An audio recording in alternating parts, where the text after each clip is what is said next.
نئے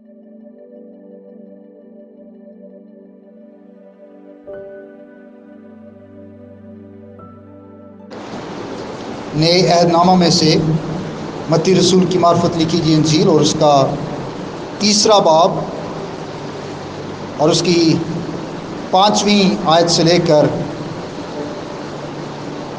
اس کی 10ویں آیت تک ہم خدا کے کلام کو پڑھیں گے۔ یوں لکھا ہے: اس وقت یروشلم اور سارے یہودیہ اور یردن کے گرد و نواح کے سب لوگ نکل کر اس کے پاس گئے اور اپنے گناہوں کا اقرار کر کے دریائے یردن میں اس سے بپتسمہ لیا۔ مگر جب اس نے بہت سے فریسیوں اور صدوقیوں کو بپتسمے کے لیے اپنے پاس آتے دیکھا تو ان سے کہا: اے سانپ کے بچوں، تم کو کس نے جتا دیا کہ آنے والے غضب سے بھاگو؟ پس توبہ کے موافق پھل لاؤ اور اپنے دلوں میں یہ کہنے کا خیال نہ کرو کہ ابراہیم ہمارا باپ ہے، کیونکہ میں تم سے کہتا ہوں کہ خدا ان پتھروں سے ابراہیم کے لیے اولاد پیدا کر سکتا ہے۔ اور اب درختوں کی جڑ پر کلہاڑا رکھا ہوا ہے، پس جو درخت اچھا پھل نہیں لاتا وہ کاٹا اور آگ میں ڈالا جاتا ہے۔ خدا کے کلام کا پڑھا اور سنا جانا ہم سب کے لیے باعث سے برکت ہو۔ عزیزو، آج اس مضمون پر ہم خدا کے کلام کو سنیں گے، وہ ہے بپتسمہ۔ آپ میں سے اکثریت ایسے مسیحی ایمانداروں کی ہے جو بپتسمہ لے چکے ہیں، تو کبھی کبھی یہ خیال ذہن میں آ سکتا ہے کہ اچھا بپتسمہ پر پیغام ہے تو یہ ہم نے تو بپتسمہ لیا ہوا ہے، تو شاید آج کا پیغام میرے لیے اتنا اہم نہیں ہے، یا میں نے تو بپتسمہ لے لیا ہوا ہے تو یہ میرے لیے اہم نہیں ہے۔ یاد رکھیے گا، خدا کا کلام ہمیشہ ہر روز جب ہم اس کو پڑھتے ہیں، جب ہم اس کو سنتے ہیں، یہ ہمارے لیے تازہ ہے۔ اور مجھے ایک بھائی نے ذکر کیا، اس نے کہا کہ جہاں پر میں ڈیوٹی کرتا ہوں تو میں نے کام کے دوران اپنے ساتھ جو اور لوگ کام کرتے ہیں تو میں نے ان کو آہستہ آہستہ تھوڑا میں ان کو سکھاتا رہا ہوں، سمجھاتا رہا ہوں، میں نے ان کو بتاتا رہا ہوں، اور اب وہ اس پوزیشن پر آ گئے ہیں کہ وہ کہتے ہیں ٹھیک ہے، ہم بھی توبہ کرتے ہیں اور ہم بپتسمے کے لیے تیار ہیں، ہمیں بپتسمہ دیا جائے۔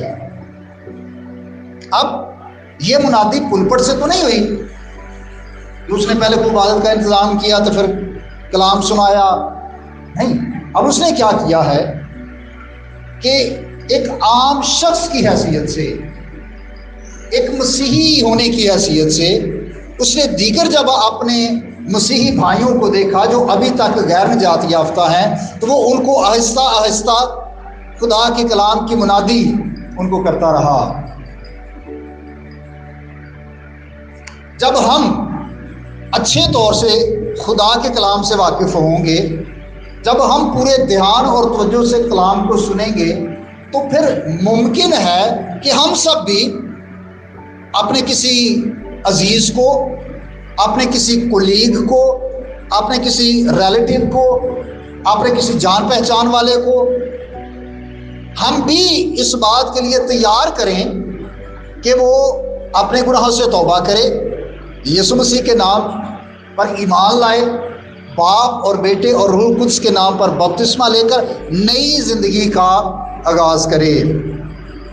اس لیے میں کہہ رہا ہوں کہ ہم سب کے لیے ضروری ہے کہ ہم کلام کو اچھے طریقے سے سنیں اور یہ ذہن میں نہ خیال لائیں کہ بپتسمے کا تو مجھے پتہ ہے۔ اگر ہمیں پتہ ہے تو یہ بہت شکر گزاری کی بات ہے، یہ اچھی بات ہے، لیکن اگر نہیں پتہ، ہم بپتسمہ تو لے چکے ہیں لیکن کسی دوسرے کو قائل کرنے کے لیے، کسی دوسرے کو سکھانے کے لیے، اگر ہم سمجھتے ہیں کہ ہمارے پاس اتنا علم نہیں ہے تو یہ بڑا اچھا موقع ہے کہ ہم آج سنیں، سیکھیں، تاکہ ہم جو ہم سے ہو سکتا ہے. اب دیکھیں ہر شخص ہی ایک جیسی قابلیت تو نہیں ہو سکتی. کچھ لوگ ہیں خدا کے کلام کی گفتگو کرنے میں اور دوسروں کو قائل کرنے میں ان کے پاس وہ بڑے اچھے ہوتے ہیں. کچھ لوگ ہیں جن کے پاس بڑا علم ہوتا ہے لیکن وہ اچھے طریقے سے علم کو آگے دوسروں تک پہنچا نہیں سکتے. مطلب دل میں تو ان کو پتہ تو ہے لیکن شاید وہ اچھے لفظوں کو نہیں چن پاتے یا اچھے جملے نہیں بنا پاتے یا دوسروں کو قائل کرنے کی جو صلاحیت ہے وہ اتنی ان کے اندر نہیں ہوتی. تو جتنی بھی توفیق خدا نے کسی کو دی ہے سب کے پاس ایک جیسی توفیق نہیں ہوتی. یہ خدا کا ایک نظام ہے. کوئی شاید بہت ایکٹیو ہوگا، کوئی اس سے تھوڑا کم ہوگا، لیکن خدا کی یہ چاہت ہے اور بطور مسیحی ہوتے ہوئے یہ ہماری ذمہ داری ہے کہ ہم جہاں پر بھی رہتے ہیں، جو بھی کچھ کرتے ہیں، ہمارے ارد گرد بہت سارے ایسے لوگ ہیں جو ابھی تک غیر نجات یافتہ ہیں. تو ہمیں خدا کے کلام کو اچھے طریقے سے سننا سیکھنا ہے تاکہ ہم دوسروں کو بتا سکیں. ہمارے وہ کلیسیے جو بیٹے ہیں، بیٹیاں ہیں، جو بھی میچور ہو چکے ہیں، 12-13 سال کے ہیں اور اچھے اور برے کو سمجھتے ہیں، کیا اچھا ہے کیا برا ہے، اور وہ یہ فیصلہ کرتے ہیں کہ مجھے اپنی زندگی خداوند کو دینی ہے.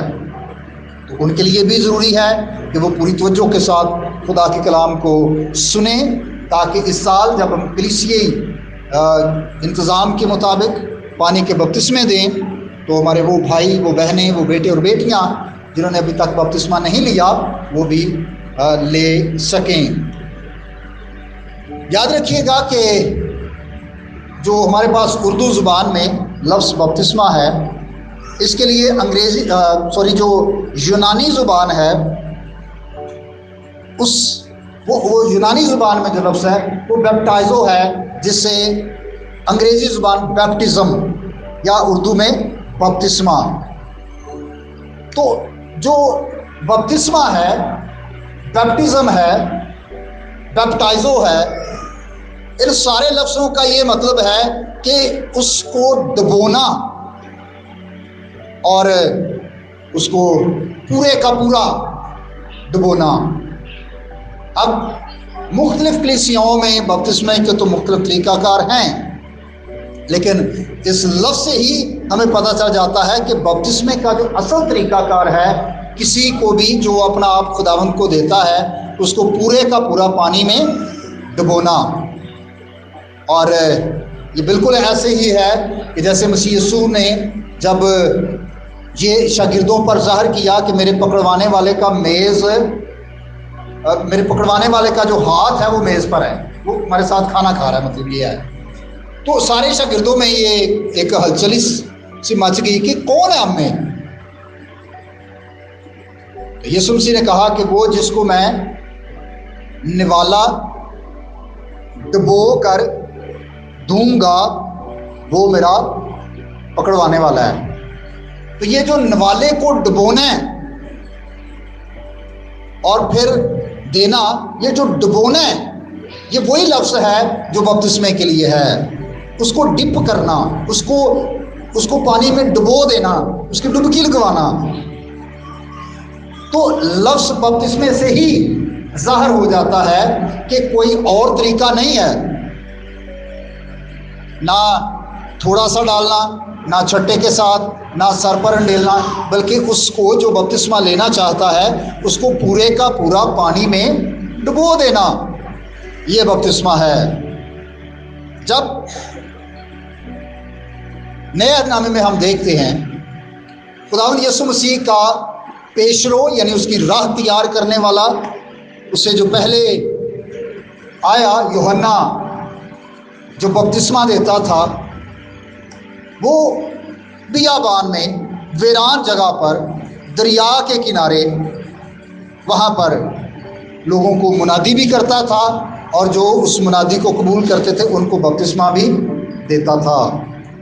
اب یہ دیکھیے یہاں پر کیا لکھا ہے کہ اس وقت یروشلم سے لوگ نکل رہے تھے اور اس کے پاس جا رہے تھے. اب یروشلم کے اندر ہیکل ہے، تعلیم کا بہت بڑا سینٹر، بہت بڑا مرکز، عبادت کا بہت بڑا مرکز، لیکن لگتا ایسے ہے کہ لوگ اس بڑے انتظام سے مطمئن نہیں تھے، وہ شہر کو چھوڑ کر بیابان میں جا کر منادی سننا پسند کر رہے تھے۔ کبھی کبھی کچھ لوگ ہوتے ہیں وہ بڑے اسٹیٹس کانشیس ہوتے ہیں، ساڈا اسٹیٹس تے اساں گرجے بھی وڈے گرجے جانا ہے۔ اب اہم چیز، اہم بات وڈا گرجا نہیں، اہم بات وڈی ڈینامینیشن نہیں، اہم بات یہ ہے کہ سچی تعلیم کہاں سے مل رہی ہے۔ اعلیٰ ہیکل عبادات کا گڑھ، عبادات کا مرکز، قربانیوں کا مرکز، پوری دنیا سے یہودی لوگ آتے وہاں پر قربانیاں چڑھانے کے لیے، لیکن لوگ کیا کر کے رہے ہیں کہ وہ اس جگہ کو اتنا اہم نہیں سمجھ رہے، وہ کس چیز کو اہم سمجھ رہے ہیں؟ ویرانے کو۔ کیوں؟ کیونکہ وہاں تعلیم خالص ہے، وہاں پر جو منادی ہو رہی ہے وہ خدا کی مرضی سے ہے، وہ خدا کی آواز ہے۔ ہاں، ہیکل میں بھی جو تعلیم دی جاتی تھی، جو شریعت سکھائی جاتی تھی، شریعت خدا نہیں دی، لیکن لوگ اب وہ خدا کے فضل کو پہچان رہے ہیں اور وہ یہ نہیں دیکھتے کہ یہ بڑی جگہ تو میں نے اسی کے ساتھ جڑے رہنا ہے۔ یہ کبھی کبھی ہمارے ملک میں مسیحی لوگوں کے ساتھ یہ ایک پرابلم ہے، وہ سمجھتے ہیں ہمیں بڑی ڈینامینیشن کے ساتھ جڑے رہنا ہے، ہمیں بڑے چرچ بلڈنگ کے ساتھ جڑے رہنا ہے، چاہے وہاں پر کوئی سچائی کی تعلیم دی جا رہی ہے یا نہیں۔ تعلیم کو لوگ اہم نہیں سمجھتے، معیار، سٹیٹس، کیونکہ وہاں پر گاڑیوں والے لوگ آتے ہیں عبادت کرنے کے لیے، وہ بڑے اچھے ہیں، ادھر اے سی لگے ہوئے ہیں، چرچ میں یہ ہے وہ ہے، وہ ساری جسمانی اور انتظامی اور دنیاوی چیزوں کو دیکھتے ہیں۔ لیکن ان ساری چیزوں کا ہونا اچھا ہے، لیکن ان سے بڑھ کر کیا ہے؟ خالص ٹھوس مسیحی تعلیم،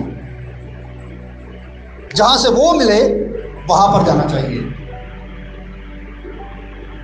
اور لوگ یروشلم سے، سارے یہودیہ سے اور یردن کے گرد و نواح سے نکل نکل کر بیابان میں ویران جگہ پر آ رہے تھے یوحنا کے پاس۔ میں نے پچھلے اتوار بھی حبشی کھوجا کے بارے میں کلام سناتے ہوئے آپ کو یہ سکھا تھا کہ وہ لگ بھگ تقریباً 4000 کلومیٹر کا سفر طے کر کے آیا عبادت کرنے کے لیے، اور یہ ایک بڑی مطلب موٹیویشنل بات ہے، اتنی دور سے وہ سارے کام چھوڑ کر عبادت کے لیے آ گیا۔ اور ہم خدا کا شکریہ ادا کرتے ہیں کہ ہمیں دور کسی جگہ پر عبادت کے لیے جانا نہیں پڑتا۔ اگر ہم پیدل آئیں 2-4-5 منٹ میں ہم پہنچ جاتے ہیں، اگر ہم بہت دور رہتے ہیں شاید 10 منٹ لگیں، 15 منٹ لگیں، ہم عبادت کے لیے آ سکتے ہیں۔ 10 سے 15 منٹ سے زیادہ وقت نہیں لگتا، آپ جتنا بھی دور رہتے ہوں، 15 منٹ میں، 20 منٹ میں، آدھے گھنٹے میں، لیکن ہمارے لیے یہ آسانی ہے کہ ہم خدا کی عبادت کے لیے آ سکتے ہیں بنسبت اس شخص کے جو 4000 کلومیٹر سفر کر کے آیا عبادت کے لیے۔ لوگ نکل کر بیابان گئے۔ اب وہاں پر انہوں نے کیا کیا؟ 6 آیت میں لکھا ہے، اور اپنے گناہوں کا اقرار کر کے دریائے یردن میں اس سے بپتسمہ لیا۔ اب بپتسمہ لینے سے پہلے انہوں نے کیا کام کیا اس آیت کے مطابق؟ میں پھر پڑھ دیتا ہوں، آپ اس کو غور سے سن لیں اور آپ نے مجھے بتانا ہے کہ بپتسمہ لینے سے پہلے انہوں نے کیا کیا۔ اور اپنے گناہوں کا اقرار کر کے دریائے یردن میں اس سے بپتسمہ لیا۔ تو بپتسمہ لینے سے پہلے کیا کیا؟ گناہوں کا اقرار۔ اب وہاں پر کچھ لوگ ایسے بھی آئے جو بپتسمہ تو لینا چاہتے تھے لیکن گناہ کا اقرار کرنے کے لیے تیار نہیں تھے۔ وہ تھے فریسی اور صدوقی، یہ 2 مختلف گروپس ہیں، اور یہ آئے وہ کہتے ہیں ٹھیک ہے باقی لوگ رہے ہیں ہمیں بپتسمہ دیا جائے. یوحنا نے ان کو بپتسمہ نہیں دیا.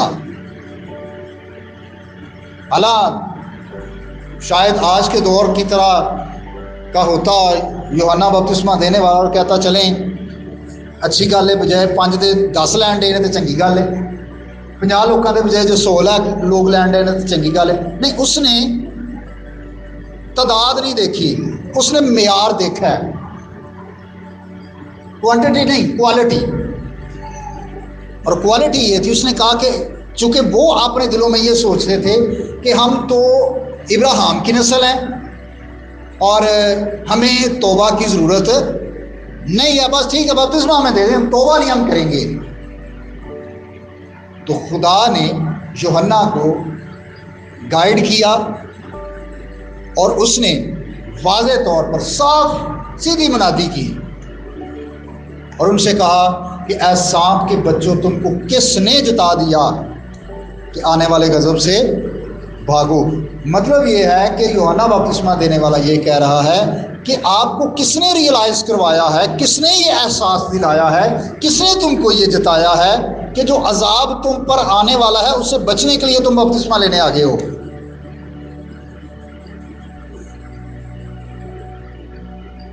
لیکن وہ کہتا ہے کہ عذاب سے بچنے کے لیے ضروری ہے کہ توبہ کے موافق پھل لاؤ. کہتا ہے اگر تمہیں ریئلائز ہو گیا ہے, احساس ہو گیا ہے, کسی نے جتا دیا ہے اور تم اس غضب سے بچنے کے لیے چاہتے ہو کہ بپتسمہ لے لو, تو چاہیے کہ تم کیا کرو, توبہ کرو. اب وہ توبہ کرنے کے لیے تیار نہیں تھے, وہ گناہ کی زندگی کو چھوڑنے کے لیے تیار نہیں تھے. وہ اپنے ان عقائد کو, ان نظریات کو, اس جو وہ اپنے دل میں سوچتے کہ یہ ٹھیک ہے, وہ اس کو چھوڑنے کے لیے تیار نہیں تھے. لہٰذا پھر یوحنا نے ان کو بپتسمہ بھی نہیں دیا. تو اہم جو بات ہے وہ یہ ہے کہ بپتسمہ پانے سے پہلے انسان کو کیا کرنا ہے, یہ احساس کرنا ہے کہ میں گناہ گار ہوں, اور پھر اس کو اپنے گناہ کا اقرار بھی خدا کے حضور کرنا چاہیے. یوحنا کے بپتسمے کو جب ہم دیکھتے ہیں تو وہ صرف اتنا کرتا تھا کہ جو لوگ توبہ کرتے تھے, گناہ کا اقرار کرتے تھے, وہ ان کو بپتسمہ دے دیتا تھا. جب ہم آگے بڑھتے ہیں اور دیکھتے ہیں کہ مسیح یسوع اور پھر ان کے شاگرد اور ابتدائی کلیسیا میں, تو انہوں نے ایک چیز کو اور ایڈ کیا کہ بپتسمہ لینے سے پہلے یسوع مسیح پر ایمان لانا بھی ضروری ہے. کیونکہ ابھی تک تو جب یوحنا منادی کر رہا تھا تو ابھی تک تو یسوع مسیح نے خدمت شروع نہیں کی, اس لیے وہ اس وقت صرف توبہ کی منادی کر رہا ہے. لیکن جو کسی ایک بات پر, کسی ایک آیت پر ہم نہیں کہہ سکتے کہ جی ایک آیت چینج لکھا ہے کہ بس ٹھیک ہے جی ہے. ہمیں تو پوری بائبل کو فالو کرنا ہے کہ پوری بائبل کی تعلیم کیا ہے, اور پوری جو بائبل کی تعلیم ہے وہ یہ ہے کہ بائبل یہ بتا رہی ہے کہ آغاز ایسے ہوا, لیکن جب ہم آگے بڑھتے ہیں اور دیکھتے ہیں تو پھر یہ تھا کہ توبہ کے ساتھ ساتھ یسوع مسیح پر ایمان لانا بھی ضروری ہے. اب ایمان کیا لانا ہے؟ یسوع مسیح پر ایمان یہ لانا کہ اس نے میرے لیے صلیب پر اپنی جان دی ہے. میرے گناہوں کی وجہ سے اسے صلیب اٹھانا پڑی, اور اس نے اپنا جو خون دیا تو وہ میرے لیے تھا, اور میں اس کے صلیبی کفارے پر, اس کی صلیبی موت پر ایمان لاتا ہوں, ایمان لاتی ہوں. جب ہم اس پر ایمان لاتے ہیں, اور یہ ایمان لانا دل سے ہوتا ہے. رومیو کے خط میں اس کے 10ویں باب کی, اس کی 9ویں اور 10ویں آیت میں یہ واضح طور پر بتایا گیا ہے کہ جو ایمان لانا ہے وہ دل سے ہے, اقرار منہ سے کیا جاتا ہے. ہن ساڈے دل وچ کس گل تے ساڈا ایمان ہے یہ کسی دوسرے کو تو پتہ نہیں چل سکتا, یہ تو خدا ہی جانتا ہے. ہمیں کیسے پتہ چلے گا؟ اقرار سے, جب ہم منہ سے بتاتے ہیں. اب فرض کریں آپ میں سے کوئی ایسا بھائی ہو یا بہن ہو, وہ کہتا ہے جی ہم ایمان رکھتے ہیں کہ جی نویں گڈی لئیے یا نواں گھر بنائیے یا کوئی نویں چیز لئیے وہ کالی جتی بننا ضروری ہے یا وہ کالا کپڑا بننا ضروری ہے، نظر تو بندہ بچ جاتا ہے۔ اب آپ کے دل میں اگر کوئی ایسا ایمان ہے تو مجھے تو نہیں پتا چلے گا، مجھے کیسے پتا چلے گا؟ جب میں پوچھاں گا کہ بھائی اے تسا کیوں بنے آئے، پھر تسی میں دسو گے کہ پھر مینوں کتوں پتا چلے گا؟ تواڈے لفظاں تو، اقرار تو۔ ایسا ہی ہے نا کہ جو کچھ کسی کے بھی دل میں ہے وہ پتا کیسے چلے گا؟ اس کے اقرار سے۔ ممکن ہے کوئی بندہ وہ اقرار کرتا ہے یا ایمان رکھتا ہے کہ ہاں ٹھیک ہے مسیح نے میرے لیے جان دی، لیکن مجھے ساتھ ساتھ نیک اعمال بھی کمانے ہیں، میں زیادہ سے زیادہ نیکیاں کروں گا تو خدا مجھے معاف کر دے گا اور میری نیکیاں مجھے بچا لیں گی، میرے نیک اعمال مجھے بچا لیں گے۔ تو ایمان جو ہے یہ تو کوئی نہیں دیکھ سکتا، یہ تو خدا ہی دیکھتا ہے، کیونکہ دلوں اور گردوں کی جاننے والا کون ہے؟ خدا۔ تو دل سے ہم نے ایمان لانا ہے اور خدا ہمارے اس ایمان کو دیکھتا ہے کہ انہاں دے دل وچ کی ایمان ہے، اور ہمیں دل سے اس بات پر ایمان لانا ہے کہ یسوع مسیح نے میرے لیے صلیب پر اپنی جان قربان کی ہے، اور میرے گناہ کا علاج صرف اور صرف یسوع مسیح کے خون کے وسیلہ سے ہے۔ یہ دل سے مان لینا ہے اور پھر پورے طور پر اس پر بھروسہ کرنا ہے، اپنے اعمال پر نہیں، اپنی نیکیوں پر نہیں، اپنی اچھی زندگی پر نہیں، یا کسی دنیاوی چیز پر نہیں، ایون اپنی عبادتوں پر بھی ہم نہیں کر سکتے کہ جیسی بڑے دعا گواں تو سانو ایسی نجات مل جائے گی۔ نہیں، ہاں عبادت ضروری ہے، نیک کام ضروری ہیں، اچھی زندگی گزارنا ضروری ہے، لیکن نجات کے لیے ایمان دل سے یہ لانا ہے کہ یسوع مسیح نے میرے لیے صلیب پر اپنی جان قربان کی ہے۔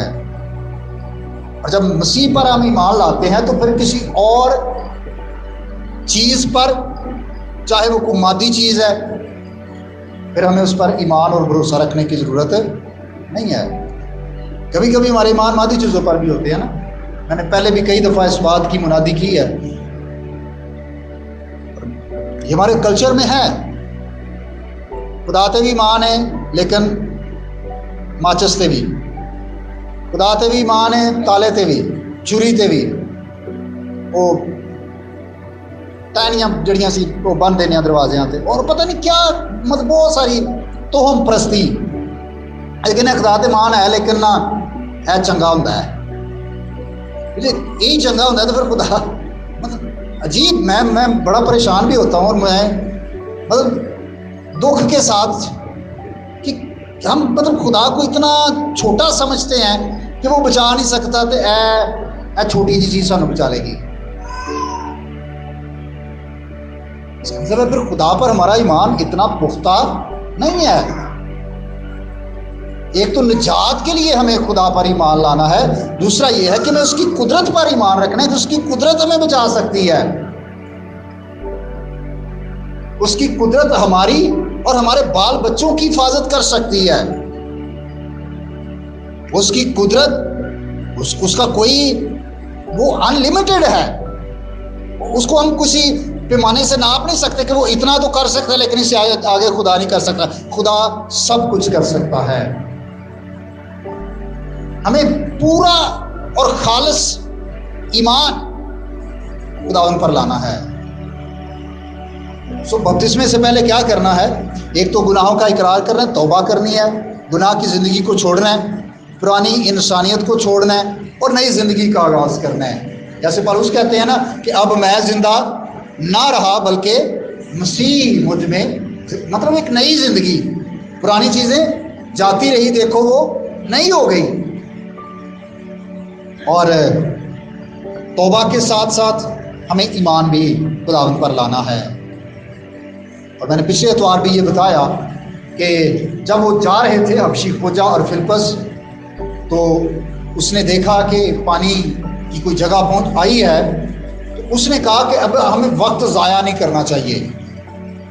اس نے کہا کہ پانی بھی موجود ہے، اب مجھے کون سی چیز بپتسمہ لینے سے روک سکتی ہے؟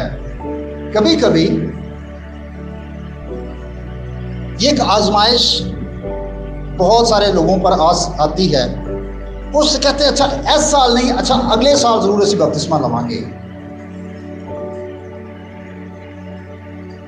شاید کہیں نہ کہیں پر ابلیس نے ہمارے ذہن میں کوئی ایسا بیج بویا ہوتا ہے، کیا ہمارے کوئی ایسے خاص مقاصد یا ٹارگٹ ہوتے ہیں جو نیگیٹو ہیں، اور ہم کہتے ہیں اچھا اے پہلے کر لئیے نا پھر اسی توبہ کریں گے یا پھر اسی اگلے سال بپتسمہ لواں گے. تو یاد رکھیے گا کہ ہم نہیں جانتے کہ ہماری زندگی میں اگلا سال آئے گا یا نہیں آئے گا. جس بات کے لیے ہم سوچ رہے ہیں کہ ہم اگلے سال بپتسمہ لیں گے، اگلے سال توبہ کریں گے، ہمیں نہیں پتا کہ وہ سال ہماری زندگی میں ہمیں دیکھنے کو ملے گا یا کہ نہیں. تو وقت ضائع نہیں کرنا چاہیے. یہ نہیں سوچنا چاہیے کہ اچھا اس سال نہیں میں اگلے سال، بلکہ کیا ہے کہ میں اپنے آپ کو خداوند کے حضور فوراً پیش کرنا چاہیے کہ ہاں میں تیار ہوں اور یہ میری ضرورت ہے تاکہ میری روح بھی بچے، میرا جسم بھی خداوند کے حضور محفوظ ہو. اس لیے عزیز بھائی اور بہنوں، وہ تمام زندگیاں، وہ تمام بھائی، وہ بہنیں، وہ بیٹے اور وہ بیٹیاں جنہوں نے بپتسمہ نہیں پایا، ضرور ہے کہ وہ بپتسمہ لیں، کیونکہ یہ یسوع مسیح کا حکم ہے. میں نے پیچھے بھی پہلے بھی ایک دو دفعہ یہ بات کی کہ صرف دو ایسی رسومات ہیں، دو سیکرامنٹس ہیں جو مسیح یسوع نے خود مقرر کیے ہیں. کون کون سے ہیں دو یہ رسمیں؟ بپتسمہ اور عشاء روحانی. بپتسمے کے بارے میں یسوع مسیح نے کیا حکم دیا؟ جا کر ساری قوموں کو شاگرد بناؤ اور ان کو باپ اور بیٹے اور پاک روح کے نام سے بپتسمہ دو. یہ آرڈر ہے، یہ حکم ہے، یہ مقرر ہو گیا ہم پہ کہ یہ آپ نے کرنا ہے. یسوع مسیح نے مقرر کیا کہ بپتسمے دیے جائیں. دوسرا یسوع مسیح نے کہا کہ میری یادگاری میں یہی کیا کرنا. عشاء روحانی کی بات ہے. تو مسیح خداوند کے حکم کو پورا کرنے میں ہمیں دیر نہیں کرنی چاہیے. اور یوحنا بپتسمہ دینے والے نے بھی فریسیوں کو اور صدوقیوں کو خبردار کیا کہ اس نے کہا کہ اپنے دلوں میں یہ کہنے کا خیال نہ کرو کہ ابراہیم ہمارا باپ ہے، کیونکہ میں تم سے کہتا ہوں کہ خدا ان پتھروں سے ابراہیم کے لیے اولاد پیدا کر سکتا ہے. اور اب درختوں کی جڑ پر کلہاڑا رکھا ہوا ہے، کسی بھی لمحے کلہاڑا چل سکتا ہے، کسی بھی لمحے جڑیں کاٹی جا سکتی ہیں، کسی بھی وقت خاتمہ ہو سکتا ہے. ہماری زندگی کا دی اینڈ کب ہو جائے کوئی بھی نہیں جانتا. اس لیے ہمیں وقت کو ضائع نہیں کرنا چاہیے، بلکہ جب خدا نے ہمیں موقع دیا ہے، ہم نے کلام کو سنا ہے، تو ہمیں اپنے آپ کو تیار کرنا ہے اس نئی زندگی میں چلنے کے لیے. کبھی کبھی کئی خدشات ہمارے دل اور ذہن میں ابلیس ڈالتا ہے اور ہم سوچتے ہیں کہ ایک دم کیسے میں چینج ہو جاؤں گا، یا میں اپنے آپ کو ایک دم کیسے چینج کر سکتی ہوں. بھائی اور بہنوں، خدا کا پاک روح وہ انعام میں بخشا جاتا ہے، اور خدا کا روح ہی ہماری مدد کرتا ہے کہ پھر ہم نئے انسان بنتے چلے جاتے ہیں. بچہ پیدا ہوتا ہے نا تو وہ آہستہ آہستہ وہ گروتھ ہوتی ہے. روحانی گروتھ بھی ایسا ہی ہے. ہر روز ہم درجہ بدرجہ، سٹیپ بائی سٹیپ، گریجولی ہم مچور ہوتے جاتے ہیں، ہم خداوند میں اور زیادہ مضبوط ہوتے جاتے ہیں. ہماری اسپرچول گروتھ ہوتی ہے، ہماری روحانی ترقی ہوتی ہے، ہم روحانی قد و قامت میں بڑھتے ہیں. اور ضرور ہے کہ ہم اپنی زندگی کا فیصلہ کریں، جس مقصد کے لیے خدا نے ہمیں بنایا ہے اس کو سمجھیں، بپتسمہ پائیں اور نئی زندگی کا آغاز کریں. کیونکہ اس جسمانی زندگی کا خاتمہ ہم نہیں جانتے کہ کس دن ہو جائے گا. اگر جسمانی موت کے آنے سے پہلے ہم خداوند کو قبول کرتے ہیں، خداوند کو اپنا نجات دہندہ مانتے ہیں، پانی کا بپتسمہ بھی پاتے ہیں، شاعر و بانی میں بھی شامل ہوتے رہتے ہیں۔ تو جسمانی موت یہ جب بھی آ جائے پھر ہم روحانی طور پر محفوظ ہیں، پھر ہم ابدی ہلاکت میں نہیں جائیں گے بلکہ ہمیشہ کی زندگی میں داخل کیے جائیں گے۔ کیوں مسیحی ایماندار مطمئن ہوتے ہیں ان عزیزوں کے بارے میں جو ایمان میں رہتے ہوئے اس دنیا سے رخصت ہوتے ہیں؟ ہم کیوں اطمینان پا جاتے ہیں؟ کیوں ہمیں پتہ ہے کہ وہ جسم تو ہلاک ہو گیا ہے، جسم کا تو خاتمہ ایک دن ہونا ہی ہے، لیکن وہ خداوند میں محفوظ ہیں۔ اور یہی ہماری تسلی کا سبب بنتا ہے کہ ہمیں پتہ ہے کہ ہم ہلاک نہیں ہوں گے، ابدی ہلاکت میں نہیں۔ جیسے مرد خدا داؤد بھی زبور 23 میں کہتا ہے کہ پھر میں ہمیشہ تک خداوند کے گھر میں سکونت کروں گا۔ پھر ہمیشہ کی زندگی ہماری ہے، پھر ہم اس ابدی بادشاہی میں بڑی عزت کے ساتھ داخل کیے جاتے ہیں۔ اس لیے عزیز بھائیوں اور بہنوں، زندگی کے مقصد کو سمجھیے اور خداوند کے حکم کو پورا کیجیے۔ اور اگر انسان ہیں، ہمارے ذہن میں مزید کوئی سوالات ہوں، کوئی بات ہو، کوئی کنفیوژن ہو، کوئی خدشہ ہو، تو آپ ضرور اس کے بارے میں سوال و جواب کریں، بعد میں، ابھی نہیں۔ آپ ضرور سیکھیں، آپ ضرور سنیں، آپ ضرور اپنے خدشات بتائیں کہ مجھے یہ سمجھ نہیں آ رہا، میرے لیے اس بات کو سمجھنا مشکل ہے۔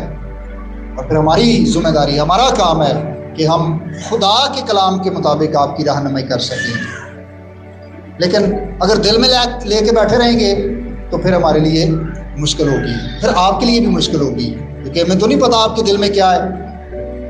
لیکن اگر آپ بتائیں گے، اگر کسی بات کی نہیں سمجھ آ رہی اس مضمون پہ، تو آپ ضرور عبادت کے بعد بھی کسی وقت بھی سوال پوچھ سکتے ہیں، اور ہم ہمیشہ آپ کو سکھانے کے لیے تیار ہیں۔ میری دعا ہے کہ اس سال خداوند ہمارے بہت سارے ایسے بیٹوں کو، بیٹیوں کو، بھائیوں اور بہنوں کو تیار کریں تاکہ وہ بھی خداوند کے حکم کو پورا کر سکیں۔ خدا آپ سب کو آج کے کلام سے برکت بخشے، آمین۔ اب تک ہمارا چینل سبسکرائب نہیں کیا تو ابھی سبسکرائب کریں اور بیل آئیکن کو کلک کر کے ہماری لیٹسٹ ویڈیوز کے بارے میں اپڈیٹ جانیں۔